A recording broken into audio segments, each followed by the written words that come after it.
believe that it's very structured actually, but it's structured in a way that allows the players to figure some things out on their own. It allows the players to develop independence. It allows them to discover more of who they are and to come to the answers, as you guys were talking last week, with the method of inquiry. So if I spin it the other way and say, what would I say this coaching philosophy is? The philosophy of coaching yourself. I usually use this mantra as a coach, and I think this is how I try to be. This is my philosophy. Is they say if you give a man a fish, you feed him for a day. If you teach a man to fish, you feed him for life. And as a coach, I sit back and I think about that, and I say, well, okay, what is that? If I'm coaching a player and I'm teaching them, I can teach a player, and we all can. I can teach them to be a better skater if I have the time and they're engaged in it. I can teach them how to be better in the D zone or in the offensive zone. But how can I teach that player to be more engaged in their own learning and development so that by the time I'm no longer with them, so if they move on to the next level or they leave for an off season, does their development continue to go in the right direction? Do they continue to get better? Are they more engaged in their own process as a player? So for me, I think I can focus on the coaching stuff. I can focus on the hockey tactics and systems and skill. And we all do that. That's our job. But I also think it's really important to focus on developing things like independence, ownership, learning capacity. How do you teach a player what type of a learner they are, how they can retain information better? The other one is how to teach them to be a better student of the game. So how can we teach a player to be more deliberate about the things that they do on a day-to-day basis? Can you teach them to be more deliberate about what they're watching when they're watching themselves play, when they're watching the NHL? Can they be more detailed in the way that they practice and the way that they spend time in the gym and what they eat? So to me, you can get an exponential growth in the development of a player if you focus on those four things that I just mentioned: the independence, ownership, learning capacity, and being a better student of the game. So I guess I'll start also by just explaining why I think that this is the way to go, and this is the way the coaching is going. When I was in Finland, I did a coaching course there for 2 years, and the first day of the course, we were brought into a room, and we didn't know it at the time, but we were sort of a pilot project for the course. And so they brought us into a room with the instructor, and they said, so you want to be a coach? We got 2 years together. What do you need to learn in the next 2 years? So we broke off into groups, and we started to write down a whole bunch of ideas of things that we felt like we needed to learn to be effective coaches. So after a while, we came back, we presented it to the group, and the instructor said, perfect, you guys just made a curriculum for yourselves. We got 2 years, let's go to work. And so for the next 2 years, we worked through the curriculum of ideas that we came up with. And right off the bat, that's when I first thought about how important this learning method is, because there wasn't a day when we went to class or that we were in doing a project where we didn't understand why we were doing it, where we didn't understand how it related to us as coaches and to what we want it to be long term. Another story I'll share, which when we present this to parents a lot, and I really focus on the idea of independence with parents, but then I focus on how do we actually learn. When I present this to parents, I'll ask how many people here took how many people learned calculus in high school? And most of the parents will put their hands up in the air, and I'll ask then how many achieved 75% or higher in the course. Some hands will go down, and you did, Tim? Good. Most hands will stay up. A few will go down, and people will laugh at those people, and then I'll ask them. I'll say, if I were to give you the exam right now, your calculus exam, would you pass? Every hand goes down. So I'll go back to the original question. I'll say, okay, so I asked how many people learned calculus. Did you learn it? So the idea behind this is real learning only happens when engagement is present when intrinsic motivation's present. I feel like a lot of times we as coaches, it's almost like we're teaching for the test. A lot of times we're teaching for the game on Friday night. We're teaching for the test that's coming up next week. I want to make sure as a coach, and when I talk about that teaching players to fish mindset, is are we teaching players for life? Are we teaching them things that no matter who they're with, no matter what team they're on, what role they play, what coach they're under, that they're continuing to pull information from them? And the reason I say at the beginning that it doesn't downplay the role of coaches, players that learn to coach themselves and are engaged in it become the most coachable players. They become like sponges. They want to take information from all the different coaches. They want to seek out good coaches. I know you had Jungle Jim on this call, I think a few weeks ago, or he gave a presentation.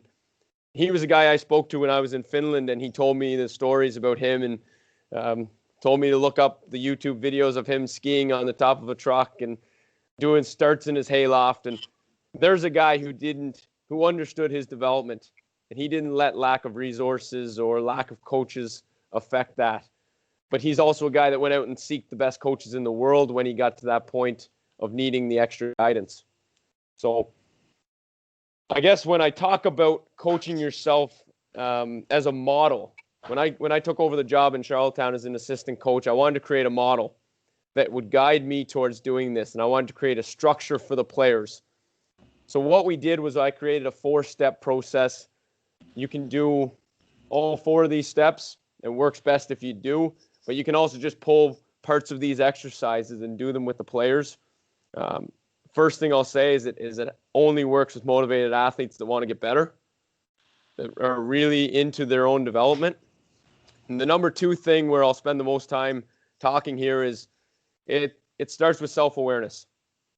If we as coaches do nothing else but teach a player to be more self-aware, I think we've done a pretty good job. A player at any age can become more self-aware of who they are.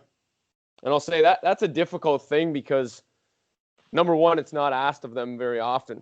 It's not asked of us in general as people very often to look in the mirror and do a real self-reflection. And number 2, it's not very comfortable to do. Not easy to actually sit back and be honest with yourself about who you are, where you're at as a player and as a person. But if you do that, that lays the foundation and really sets the roadmap for everything that you're going to do as a person moving forward. So that's where I spend a lot of my time. Almost every day I'm meeting with players on an individual basis. And without me straight out telling them this is why we're doing it, the idea is I'm trying to help them develop more self-awareness. It's also very important that we understand, do we see the players the same way they see themselves?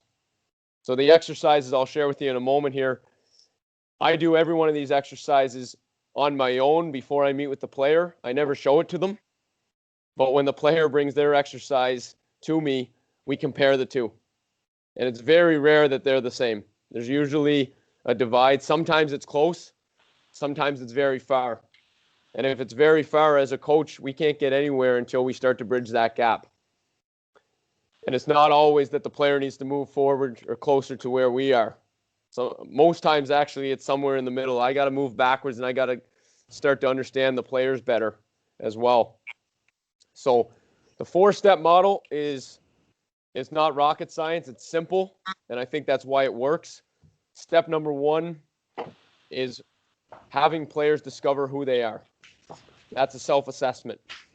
Step number 2 is having players identify who they want to be. And that's a goal-setting step. It's not where do I want to be. It's not I want to be in the NHL or I want to be in the national program. It's who do I need to be to give myself the best chance to be at that level? What do I need to look like in 5 years or 10 years down the road as a person and as a player? Third step is how do I get there? That's an action plan step. And it's real important that this step comes from the players. They drive the bus. They're in charge of their development, so they have to be the ones that come up with the development plan. And when you ask that question to most of the players, how do you get there? The answers you'll get will be, well, I'm going to go to these camps. I'm going to go to this team. I'm going to work with this agent. I'm going to do that. And no, that's all based on somebody else. If you take responsibility for your development, show me what your plan is.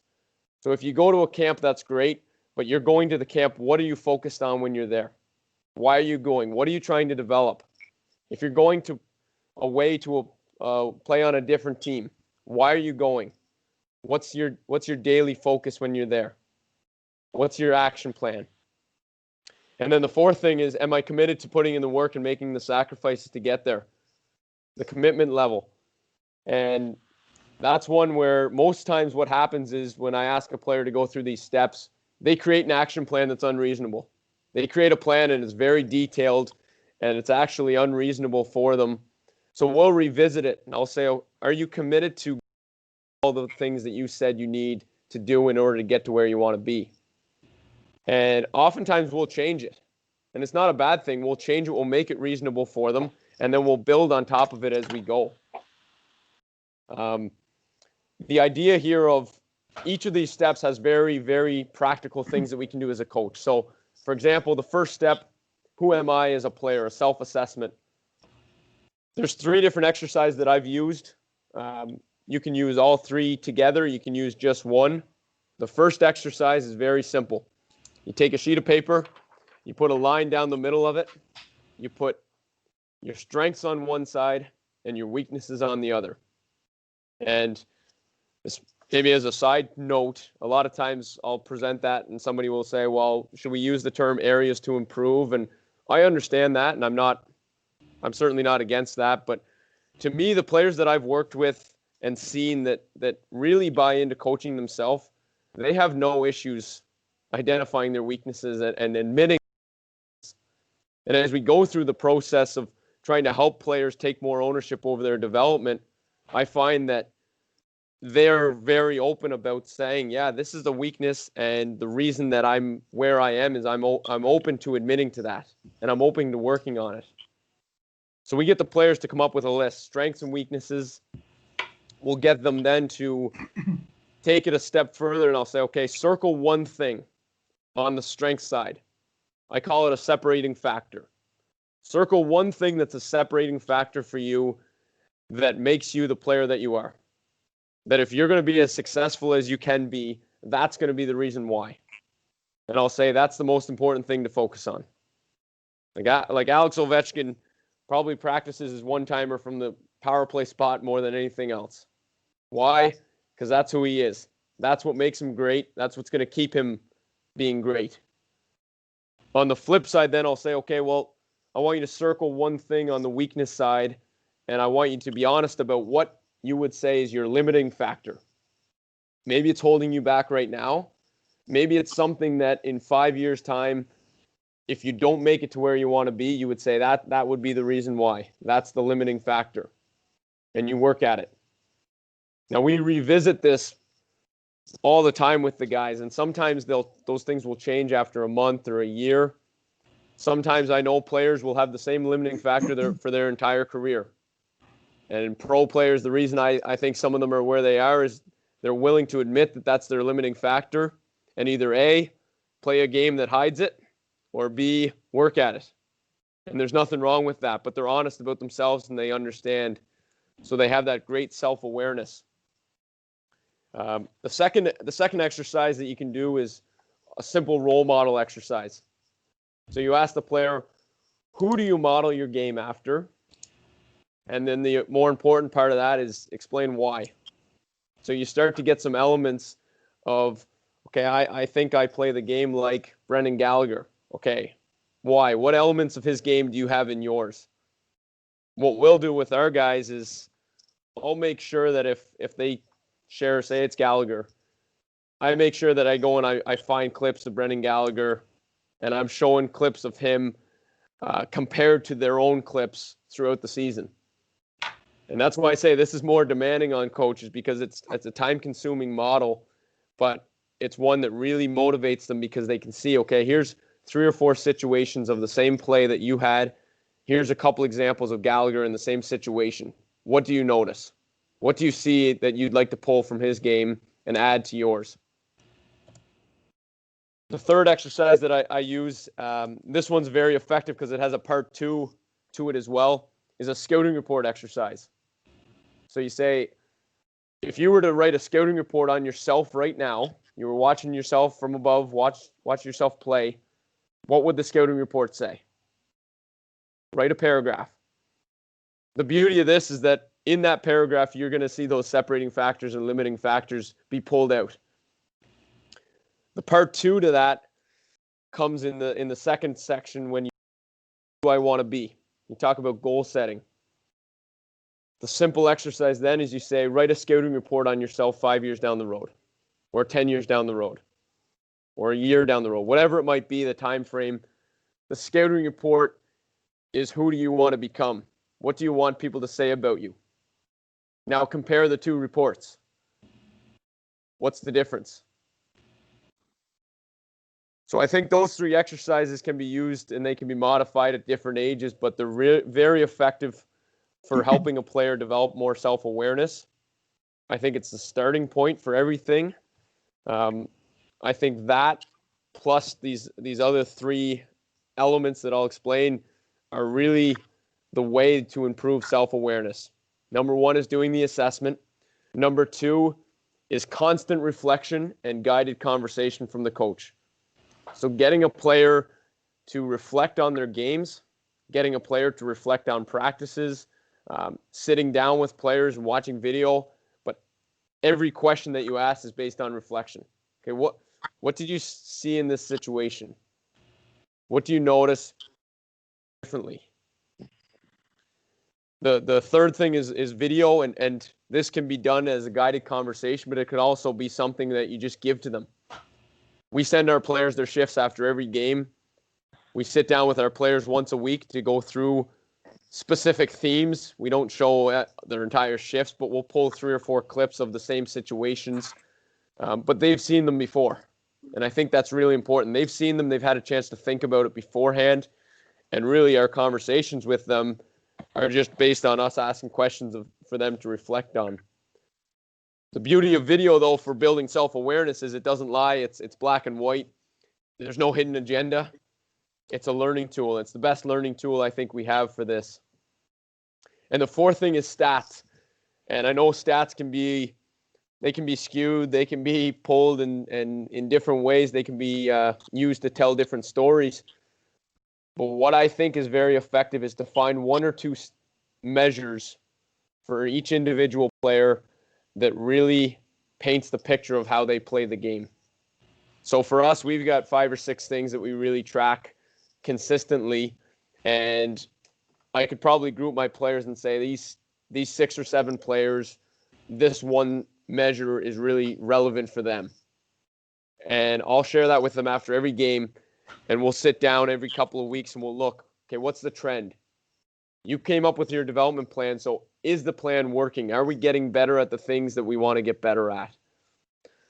So I think those 4 things, doing self-awareness exercises, reflecting and guided conversations, using video and using stats are key to developing self-awareness, which becomes the foundation for players learning to coach themselves.